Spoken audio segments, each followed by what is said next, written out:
If you were to ask me what is the easiest and most rewarding crop that I grow in my garden, you may be surprised when my answer is garlic.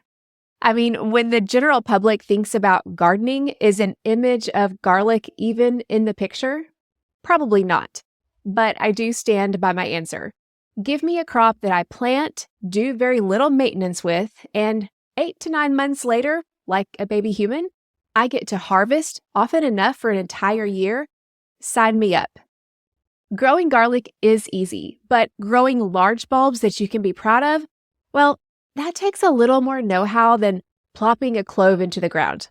I should know. My first attempt at growing garlic, I had no idea that had I made a few adjustments, my ping pong ball size bulbs would have been pushing tennis ball size. But I've made some adjustments over the years and I have seen massive increases, no pun intended. And today I'm going to talk about 5 of those adjustments that I made. Just like growing garlic, these are very easy to put into place once you know about them. Before we get started, we are talking today about steps you can take to get larger bulbs from your garlic harvest.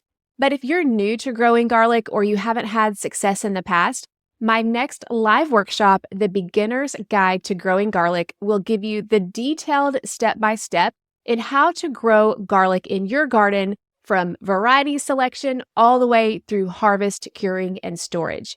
This is one of my most popular workshops and the one that I get the most feedback from in the next season, usually with photos of the garlic harvest to come.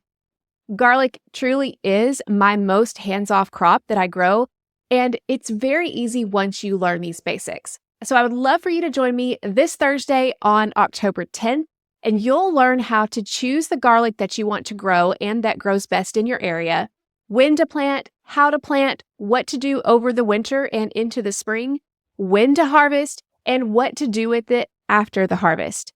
This workshop is live, but if you can't make it, you will get access to the replay.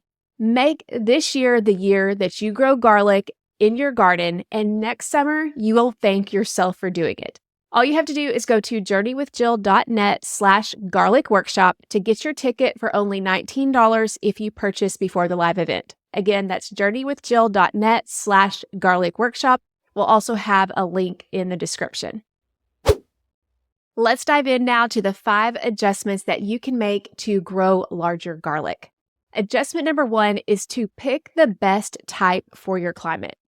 If you're a beginner, these terms may be new to you, but if you're not a beginner, you probably heard some of these terms tossed about, but you may not truly understand why one type may perform better in your climate than in another climate. The first type is soft neck garlic. Soft neck garlic is distinguished by the fact that it doesn't grow a hard central stalk called a scape that you see in hard neck garlics. And soft neck garlics are best for mild climates. Now, the term mild climate isn't exactly super specific. I searched everywhere that I could find for some kind of reputable site to give me a zone. Tell me what zone these mild climates actually refer to, but I couldn't find it. And the reason I think is because just because soft neck garlic grows better in the milder climates, that doesn't mean it won't grow in the colder climates, so there's not necessarily a specific cutoff that I've been able to find. But I would say if your ground does not freeze over the winter time, then for sure soft neck garlic is going to be a great option for you. But even if your ground does freeze, if you plant it deep enough where the ground doesn't have to go through that freeze-thaw cycle constantly, which could be hard on garlic, then you may still be able to grow soft neck. But I will say that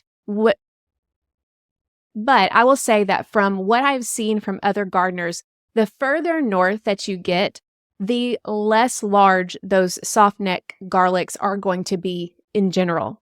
Those of us who live in more milder, like zone 7 and above zones are probably going to find the biggest bulbs when we're planting soft neck garlic.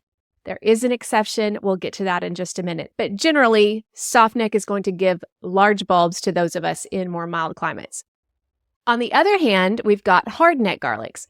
Hard neck garlics are the ones that do produce a scape. They have that large central hard stem in the middle, And you have a lot more selection with hardneck garlics. There are more varieties available. When you go to start purchasing garlic, you'll find most of them are hardneck garlics, and they do really well with cold climates, and they are more sensitive to needing that cold period, the cold winters. I, for the longest time, thought since now zone 8A, but used to be 7B zone, couldn't handle hardnecks because I knew I was in a mild climate, but I actually started growing hardnecks just as a test to see could I? Because if I could, that would be so much fun. I could get more varieties, more nuances and flavor. And I have grown hardneck garlic in my garden for the past several years, but I will say that my hardneck garlic is never as large as the softneck. I will say the variety Music is probably the one that comes the closest. But in general, my hardneck garlics don't ever grow as large as my softneck garlics do. But in the cooler areas where you have more harsh winters or maybe even longer winters, hardneck garlic is going to perform better for you. So you will probably be able to get a larger bulb if you grow these hardneck garlics. Hopefully that gives you an idea that if you've had small garlic bulbs in the past, you may want to reconsider, did I grow the right type of garlic based on my winter? And the reason we're talking about winter is because we plant, if you haven't figured this out yet, we plant garlic in the fall and then we harvest the following year. So the winter really does make a difference. Now, I mentioned an exception, and one exception is that if you live really far south and maybe you don't get many freezes and you have a relatively warm climate, it may be more difficult for you to grow traditional garlic. I was looking on a University of Florida website, and they were basically saying, hey, it's going to be hard to grow garlic here just because of the way that our climate is. So if you do live in a more, I wouldn't say necessarily tropical, but pushing tropical climate where you don't get really harsh winters and you haven't been able to grow garlic, let me just tell you, you're not a terrible gardener, but your climate may not be the most conducive for that. One option that will probably work a lot better for you is elephant garlic. Elephant garlic is not true garlic. It's actually in the leek family, but it does have the flavor of garlic. It's a more mild flavored garlic. I've grown elephant garlic in the past, and to me, it just doesn't have the pungency of the regular softneck or hardneck garlic. But if it's all you can grow, it's definitely a choice, a good choice. And a lot of people love elephant garlic. Because it's been mild, you might like it for dishes that don't really need a pungent flavor of garlic. But they may not be the only ones that will grow well. If you look at some Creole types of garlic, they might be worth looking into for southern areas because they are more adapted to the heat and even the humidity. But University of Florida also says this in terms of softneck garlic. Obviously, they do recommend the softneck garlic in general if you're going to grow a traditional garlic. But they recommend that you go a step further and try to find garlic that has been grown for hot and humid areas. So don't just take the whole softneck and assume it's going to work for you, but try to find garlic that's been grown locally. One way to do that is to maybe look for your local farmers market. If you have farmers that are selling that have grown the garlic in your region, they may be your best shot. One more thing to consider when you're thinking about what type of garlic to grow in your climate is to also consider your soil and how it drains. Garlic in general, we're going to talk about this in a minute, really prefers well-drained soil. It doesn't like clay soil all that much. However, some garlic does perform better or worse in more dense soil. So if you know you have clay soil, read the description of the seed garlic that you're considering. Some of them will say best for light, sandy soils. Some will say can tolerate more heavy soil. Definitely look into that. Now, those are probably more common with hardneck garlic. That's what I've seen. Softneck, you really don't have a huge selection of softneck in general, but the hardneck tends to have, from the research I've done, tends to have a little bit more nuance, not only in the flavor, in the growth habit, but also with what types of soil that they will accommodate and do well with. As you can see, choosing the right type of garlic to begin with is going to go a long way in trying to get larger bulbs and ultimately a better harvest of usable garlic when you do harvest it. But that's not the only thing you do. Number 2 has to do with the soil and how you prepare the soil prior to planting. We will be planting our garlic. If you haven't yet, really soon. Most people are planting October, November, just depending on your location. I typically plant right around my average first frost date. That's the great thing about garlic is you've got some give there. There's not like a hard set when you've got to plant. But ahead of planting, you want to prepare the soil the right way. Garlic, as I mentioned before, really loves light, well-drained soil with a pH that's pretty close to neutral. Around 6.5 is ideal, and it loves organic matter. If this is not the condition of your soil, and let's say you're growing in a ground bed, then you might want to consider amending your soil in some way, or do what I did and grow them in raised beds. I started growing garlic in raised beds. I continue growing garlic in raised beds, but one year I decided to test it. I grew the same variety of garlic in a raised bed, in ground bed, and in containers. And in my experience, the ground bed and the containers did not compare to the raised bed. There was just something about the raised beds that consistently give me better results, but that is going to depend on your local context, your local soil. If you're planting them in the ground, you may not have as many issues as I did. Granted, I did plant mine in an area that tends to be pretty mucky with pretty high clay content. So I definitely was able to see that definitely affected the growth of the garlic altogether. Let's talk then about how to prepare your soil for planting, particularly when it comes to what it needs, the well-draining soil, the pH, and making sure it's high in organic matter. First, you may need to test your soil just to make sure that it's in the right pH range. If you've had something that has grown in your garden before in that spot and it's grown well and it's a regular run-of-the-mill garden vegetable, then you're probably okay. I have talked in the past about soil testing. You can do it with your local cooperative extension service. I still think Arkansas is the only state that does that for free, but there are also other labs. And then the company Soil Kit is what I have started to use. I really enjoy them. We'll have a link in the show notes with them. But if you need to test your soil, there are options for that, and we'll link some more information for you about that in the show notes. The next thing you want to do is if there is any mulch in the bed that you are going to be planting in, rake aside that mulch. You want to plant the cloves directly in the soil. You don't want to plant them in mulch. You want to plant them in the soil. And then I like to use a broad fork to loosen my soil if necessary. Remember, garlic likes loose, light, well-drained soil. Some of my raised beds already have that, where I can just push the clove into the ground with no problem at all. But if you try to push a clove into the ground and you're having trouble getting it and then you end up having to dig a hole, that might be a sign that you need to loosen the soil a little bit in some way. I mentioned a broad fork. This is something that I bought because I don't till my garden, but if I ever want to loosen my soil, especially with raised beds, it is really easy just to stick the fork into the garden and then rock the fork back and forth to be able to loosen that up. I think I just talked about that in a recent podcast episode. But anyway, that's helpful to be able to loosen the soil if you need to. The other things that I like to do in the fall is to add compost ahead of planting. Remember, garlic loves high organic matter in the soil.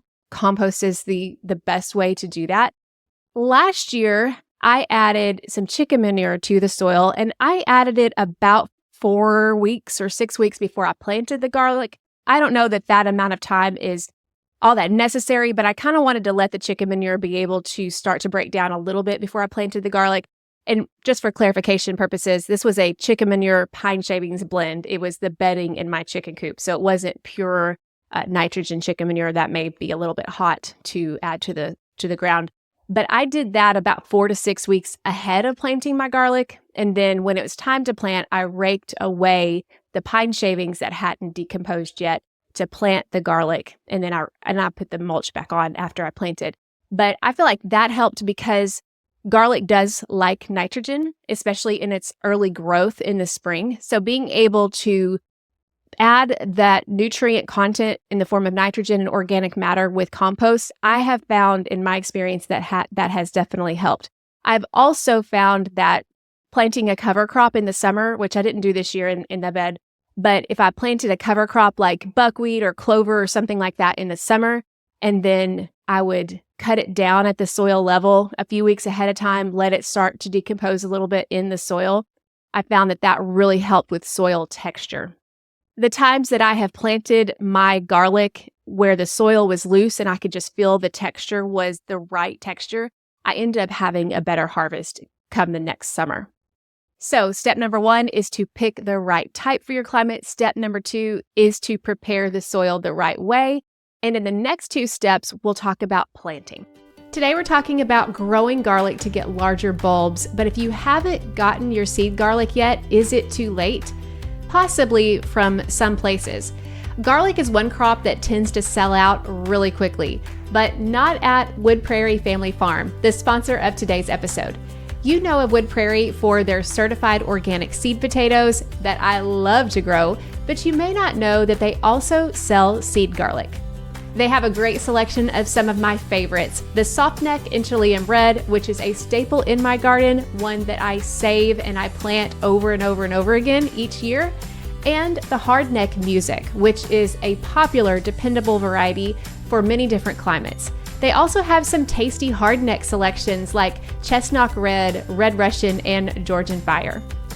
These are grown by small family farms in Maine and are shipped by Wood Prairie, also a family-owned company from Maine. So not only can you get high-quality organic garlic when others have sold out, but you are also supporting small family-run businesses here in the U.S. And by supporting Wood Prairie, you also support this show, and you can get 5% off when you use my code Jill5 at checkout. Just go to woodprairie.com or check out the link in the show notes and be sure to use the code Jill5 to get 5% off of your order. Don't wait, because as I mentioned, garlic sells out quickly and I want to make sure that you get yours.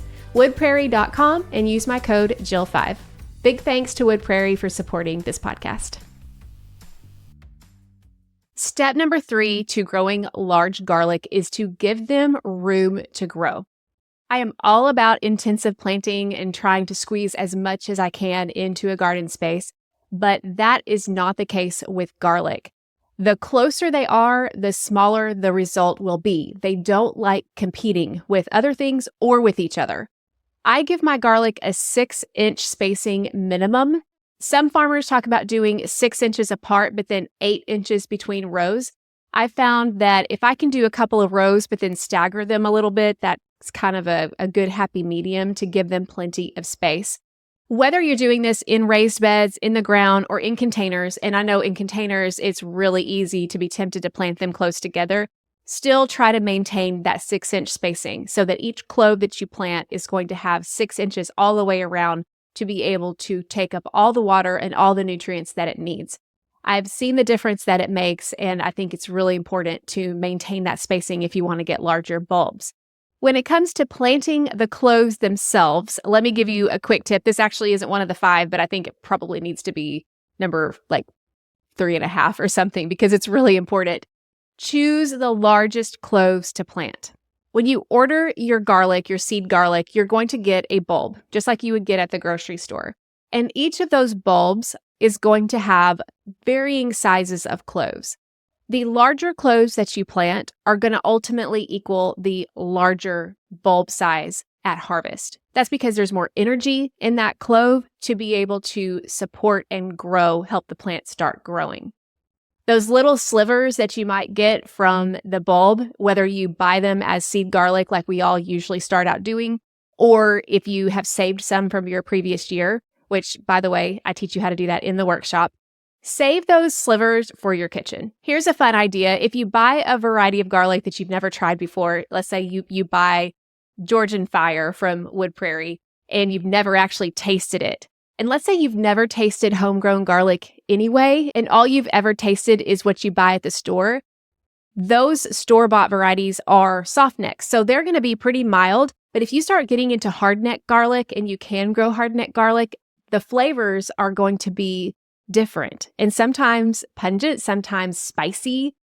They're so fun to play around with. But all that to say, if you buy one of those new varieties that you've never tried before, like I said, Georgian Fire, then you have a small clove in that bulb that's a little bit too small to plant, and you plant all the big ones, but then you have a couple.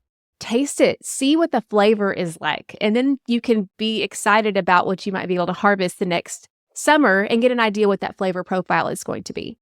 If you have extra space and you have extra cloves and you don't want to use them in your kitchen, sure, go ahead and plant them. I absolutely have done that. But keep your expectations in line that the smaller the clove, most likely the smaller the bulb is going to be when you harvest. Step number 4 goes along a little bit with step number 3. Don't make them compete. Now, we talked about the proper spacing between planting the cloves in general, but this refers to making them compete with other plants, particularly when it comes to weeds. It's really important to keep your garlic bed weed-free. If you allow your garlic bed to develop weeds, especially as the growth is beginning in the beginning of the spring, and winter weeds are absolutely a thing, then you may notice that the bulb size is going to be smaller. In order to prevent the takeover of these weeds, I recommend to mulch in the beginning. You might want to keep that mulch a little bit less thick in the south, just because that garlic does need some cold. So for me, it's just an inch or 2 of mulch is usually sufficient. But if you live in the north, you're probably going to have a little bit more mulch. Maybe I've heard people do for 4 to 6 inches. It's a lot. Anyway, mulching it ahead of time in the beginning will help prevent some of those early weeds from sprouting. And depending on how thick it is, they may help prevent weeds from sprouting in the winter. Usually January, February, is when ours start popping up. We don't have snow cover, so that's unique to my growing area. I prefer to use my chicken manure and pine shavings mixture as a mulch, and even leaf mulch is really good. The only negative to the leaf mulch is leaf mulch does break down really quickly. And so if you're mulching with leaf mulch, you're probably going to have to add more in the spring. But it's fantastic as far as the adding to the tilth and the drainage of the soil in general. I've also used wood chips in the past, and it's perfectly fine as well. Keep in mind that it's perfectly normal for your garlic to start sprouting through the mulch in the fall. I remember my first season, my garlic started sprouting and I was like, oh no, is this supposed to happen? I wasn't quite sure. But what I found is that my garlic is always sprouting in the fall, but that doesn't always happen for you if you're living in the far north, because sometimes that garlic doesn't start sprouting until the spring. That's completely normal. But in general, you want to mulch more heavily in the north, less heavily in the south to help prevent those weeds.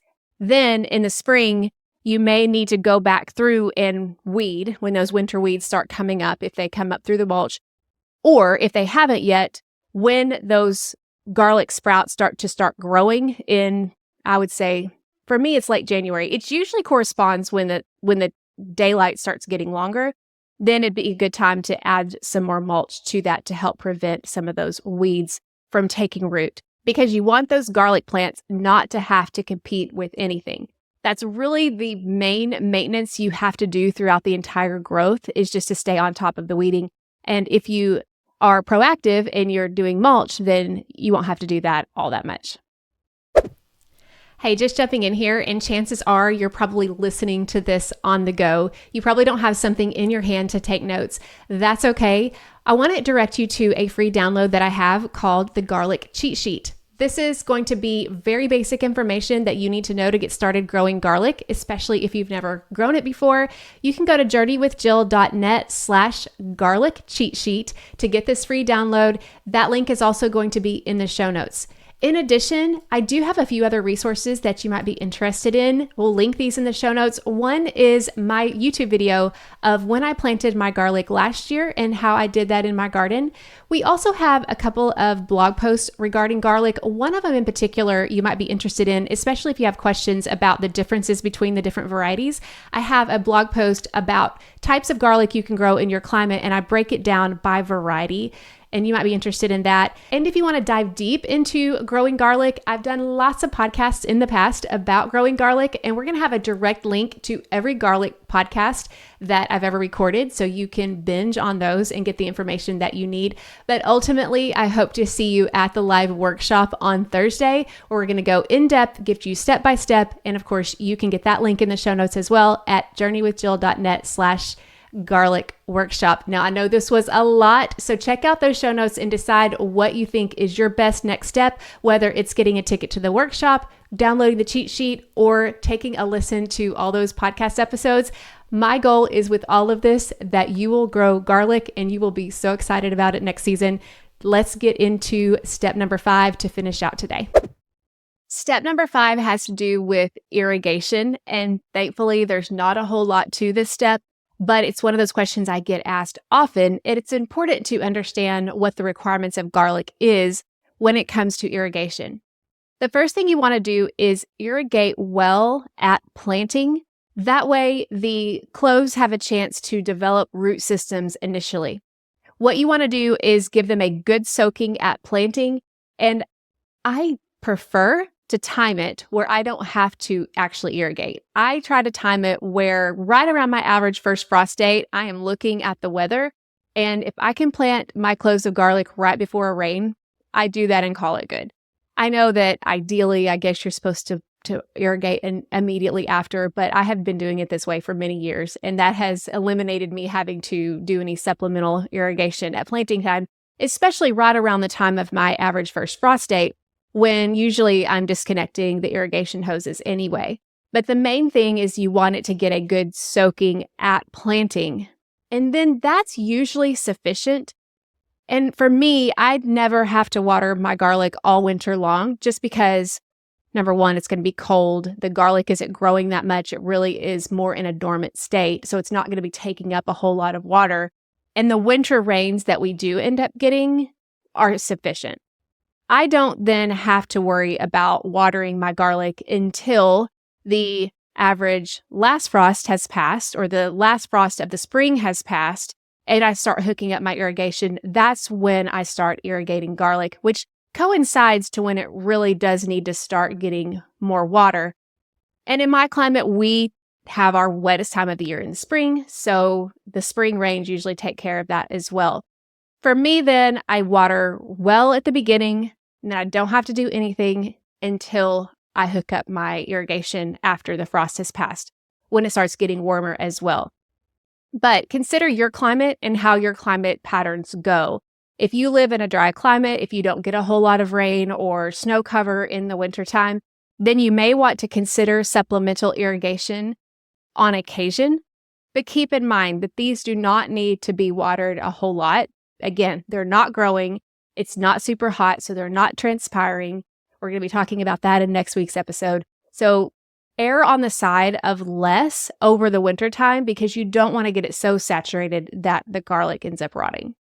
With that in mind, you wonder, well, could it rain too much in the winter and the garlic cloves could rot? I have never had that happen personally. I think part of it is because the growth has begun. The shoots start coming out even if they're not actually growing. And I've never had any issue with too much rain over the winter, and we get a lot of rain.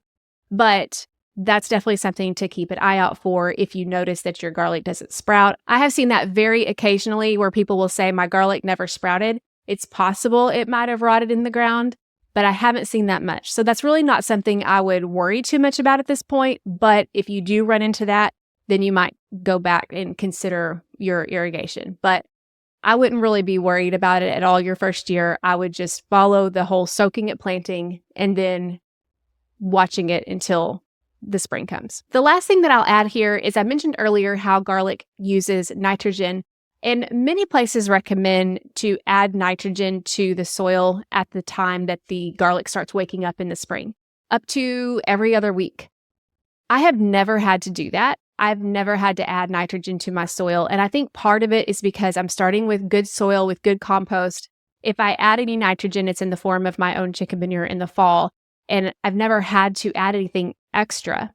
But if you are not sure about the quality of your soil, if you have had crops grow in there in the past, or maybe if you planted a nitrogen-hungry crop in the past and you're worried about the soil not having enough nitrogen, then you can always add nitrogen. But if you do that, add it in the early part of its growth when it starts waking up, because once those bulbs start forming, then you don't want to add any more nitrogen because you want that plant to shift the energy from the top growth to being able to nourish the bulbs and not continue to bring the top growth.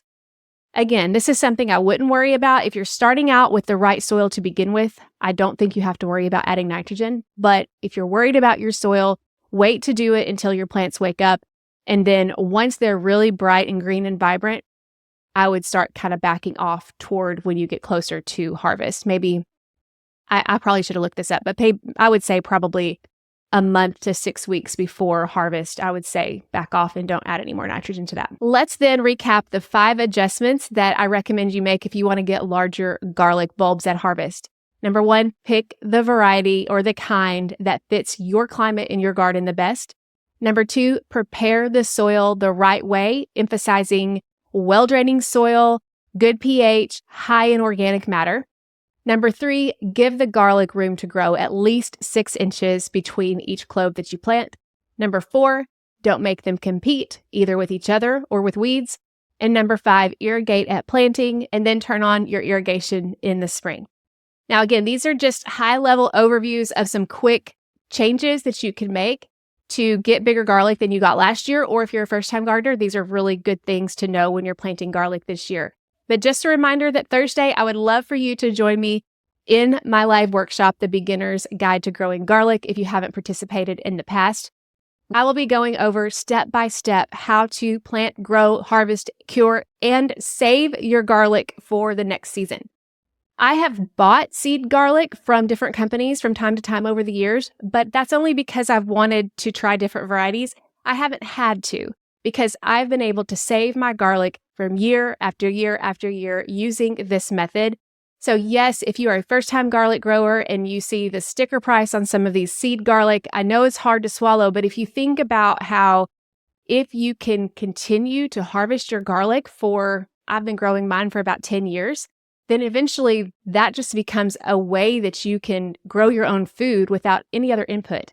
Truly self-sustaining when it comes to this one crop. And I just love checking a crop off of my list that I don't have to buy again, that I can continue propagating each year from what I've saved from my harvest before. I do that with sweet potatoes and some other crops that I save my seed for. And it truly is empowering to be able to do that. But I teach you how to do that from the beginning all the way to saving. And then I also have demonstration videos. I show you how I do all of this, and some of the planting that I talked about today, I actually show you how to do that.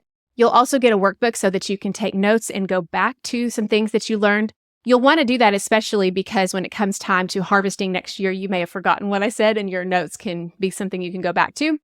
And really my goal is that you will feel empowered to be able to grow your own garlic. And next spring, you'll be emailing me your photos of your garlic harvest because it is really, again, like I said at the beginning, one of the easiest, if not the easiest plants to grow. And the only reason I think more people don't grow it is because you are planting in the fall. So you're listening at the right time. You're ready to grow your own garlic. And I think you're going to be excited when you get that harvest next year. So I hope to see you live in the workshop on Thursday. And as always, thank you so much for listening to this week's podcast episode. Next week, we're going to be talking about the difference between fall cool season crops and spring cool season crops when they're the same crops, but they're treated differently. We're going to go over how we need to care for our fall crops differently than we care for our spring crops. If you're not subscribed in your favorite podcast player or on YouTube where I post the video, then do that so you can get next week's podcast episode and you can learn more about having a better fall harvest with the crops that you're already growing. Thank you so much for joining me today, and I'll chat with you again next week.